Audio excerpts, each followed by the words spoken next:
911, do you have an emergency? I just ran away from home. Do you know what street you're on? No. I just ran away from home because I live in a family of 15. Okay? Can you hear me? And we have abusing parents. Did you hear that? Okay, how did they abuse you? Okay. They hit us, they throw us across the room. They pull our hair, they yank out our hair. I have my two little sisters right now are chained up. Okay, how old are you? I'm 17. What's your name? Golden Turpin. Okay.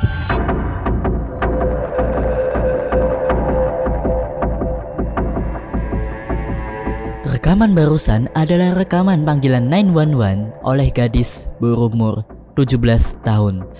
Dia kabur dari rumah. Mungkin ini seperti hal yang sudah biasa terjadi di California.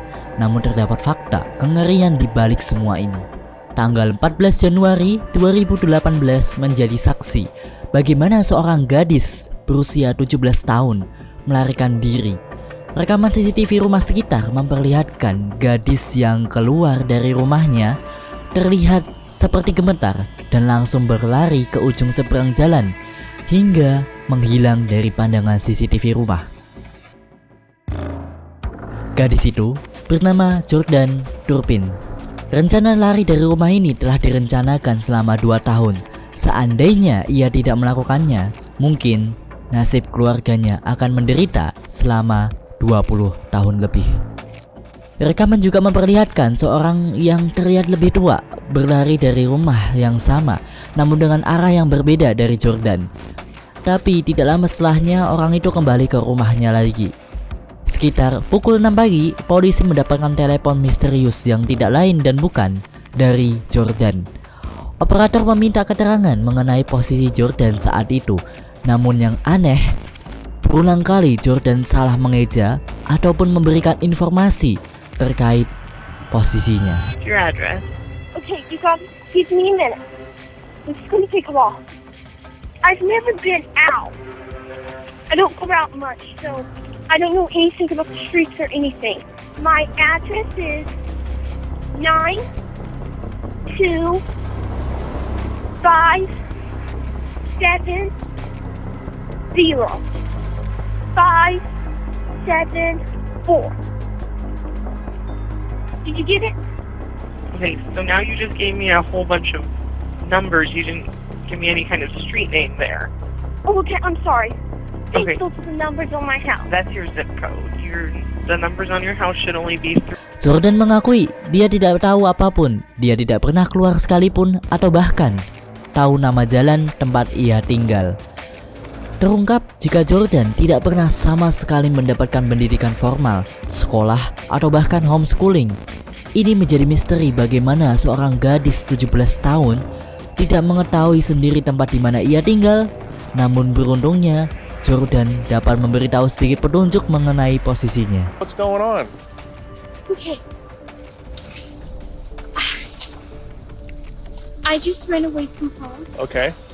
And I live in a family of 15. Okay. My two little sisters right now are chained up. They're chained up? Yes, Where are they chained up at? on their bed. Now, mother didn't chain them up just to be mean. Okay. They're chained up because they stole mother's food. But I'm sorry if I talk too much. Okay. Deputi setempat Anthony Coles bertemu dengan Jordan. Nampaknya Jordan tidak pernah berbicara dengan orang asing sebelumnya. Terlihat dari bagaimana dia gugup dan tidak teraturnya dalam berbicara. Meski begitu, Jordan mencoba memberi informasi sebanyak mungkin yang bisa ia katakan. Jordan mengaku jika ia tidak pernah menyelesaikan kelas 1 sekolahnya. Tidak heran jika Jordan selalu tidak sesuai dalam menjawab pertanyaan operator. Keluarga Jordan diketahui pindah ke Texas pada akhir 90-an. Namun Jordan dan 13 adiknya yang lain tidak pernah melihat dunia luar. Setidaknya sebelum mereka pindah ke rumah barunya. Ketika diselidiki, rumahnya sangat berantakan, banyak sampah berserakan. Belum lagi ketika melihat isi kamar Jordan dan adik-adiknya, di sana terdapat banyak rantai dan gembok di kamar tidur mereka. Setelah mendengar keterangan Jordan, deputi mencoba mengamankannya dan meminta operator untuk mengirimkan polisi ke rumah orang tua Jordan. Ketika ditanya lagi, ternyata ini bukan percobaan lari pertamanya, namun masih ada yang lain. The very beginning of Nevada. Yeah. How much would it cost? A couple hundred? I'm not going. I'll take a bus. Jordan memiliki orang tua bernama Louis Turpin dan David Turpin. Menurut saudari Louis, ketika Louis berusia 16 tahun, ia juga kabur dari rumah bersama David yang berusia 23 tahun saat itu. David berasal dari keluarga yang bisa dibilang berpengaruh, sangat dihormati, dan mungkin karena ini juga orang tua Louis tidak ragu setuju untuk menikahi Louis dengan David. Berdasarkan orang tua David, alasan David dan Louis memiliki banyak anak adalah mereka berdua sangat religius. Tapi mungkin argumen ini bisa dipatahkan karena baik David ataupun Louis hampir jarang beribadah di gereja. Pada pukul 7 pagi ketika matahari terbit dan bantuan polisi lain telah datang, deputi bersama yang lain mendatangi rumah orang tua Jordan. Salah satu polisi mengetuk pintu dengan keras. Mereka menunggu beberapa menit hingga Louis dan David keluar. Pihak kepolisian harus merahasiakan identitas Jordan. Mereka akhirnya menggeledah rumah David dan Louis. Meskipun tidak ada surat perintah penggeledahan, namun saya mencari beberapa artikel resmi, salah satunya dari The Law Office of Mr. Matthew DeSarf. Di situasi tertentu, polisi diperbolehkan untuk menggeledah tanpa surat perintah jika memang tersangka benar-benar dicurigai melakukan kejahatan dan diharuskan melakukan penangkapan. Polisi dapat melakukan penggeledahan jika diberi izin untuk melakukannya di rumah, di dalam kendaraan, atau di area terkunci lainnya di properti. Namun, warga berhak untuk menolak. Tapi dalam kasus ini, pihak David dan Louis telah mengizinkan polisi untuk memasuki properti milik mereka. Mungkin di sisi mereka pasrah dengan polisi yang sudah di depan mata. Memasuki ruangan, polisi dikagetkan dengan setumpuk barang sampah, popok, serta makanan yang berserakan, bahkan membusuk, berjamur, dan berbau menyengat. Anehnya, di sana terdapat banyak sekali pakaian dan mainan anak-anak baru dan belum dibuka sama sekali. Menuju kamar tidur anak-anak, terlihat jika untuk 13 orang anak kamar ini terlalu sempit. Meskipun dibagi menjadi 3 ruangan, polisi menemukan tempat seperti foto dari Jordan. Salah satu anak di sana nampak seperti tidak ada emosi, seakan seperti biasa saja ketika berbicara dengan polisi. Anggota polisi lain mencoba mengalihkan perhatian David dan Louis sementara penggeledahan, namun polisi justru curiga dengan tempat berdirinya David. Ia curiga jika David sengaja menyembunyikan pintu masuk ruangan lain atau kamar lain. Dan benar saja, ketika memaksa untuk masuk, polisi menemukan anak laki-laki tertidur di atas kasur, di kasur atas, dengan tangan dan kakinya yang dirantai. David dan Louis ditahan, sementara polisi yang lain mencoba mencari kunci untuk membuka rantai anak-anak. Ada kesulitan dalam pencarian kunci dikarenakan banyak sekali barang yang berserakan ini. Tapi polisi berhasil dan langsung membawa ke-13 anak tersebut menuju rumah sakit terdekat untuk melakukan pengobatan. Diketahui mereka kekurangan gizi parah. Sebagian dari mereka bukan lagi anak-anak, melainkan orang dewasa yang berumur antara 18 sampai 29 tahun. Anak yang berusia 28 tahun hanya memiliki berat 82 pon atau kurang lebih 37 kg. Berdasarkan pemeriksaan, ke-13 anak ini memiliki gangguan kognitif, kerusakan saraf akibat kekurangan makanan dan tidak terpenuhinya gizi.